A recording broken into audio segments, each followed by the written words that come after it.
Les mouvements effectués de façon volontaire mettent en jeu plusieurs organes. Tout commence dans le cerveau. L'imagerie médicale permet de visualiser les zones impliquées lorsqu'on effectue un mouvement volontaire. Le cortex moteur joue un rôle essentiel. À tout instant, il reçoit des messages nerveux provenant de différentes zones cérébrales. Le lobe frontal lui donne des objectifs à réaliser.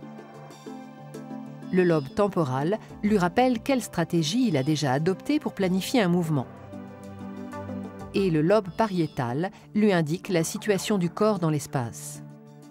L'intention d'effectuer un mouvement est donc déclenchée dans le cortex moteur.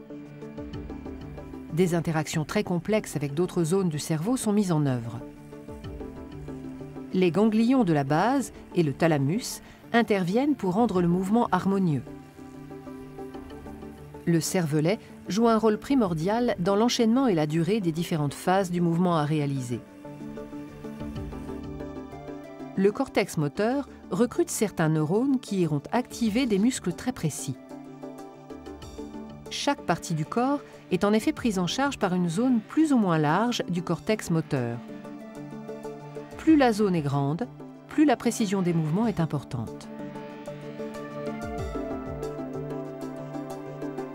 Un neurone recruté dans le cortex moteur comporte un long axone qui se prolonge dans la moelle épinière. Il constitue une voie descendante pour les messages nerveux en empruntant la substance blanche. Pour transmettre l'information nerveuse qu'il véhicule, cet axone entre en jonction avec un neurone moteur dans la substance grise de la moelle épinière. Le neurone moteur peut recevoir d'autres informations nerveuses en même temps, provenant d'autres neurones. Il intègre toutes les informations nerveuses dans son corps cellulaire et engendre lui-même un nouveau message qui est alors acheminé jusqu'aux muscles. L'axone du neurone moteur se prolonge dans un nerf rachidien, en empruntant la racine ventrale.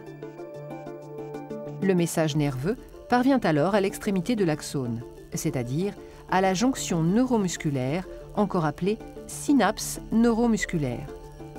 Il déclenche la libération d'un neurotransmetteur, l'acétylcholine.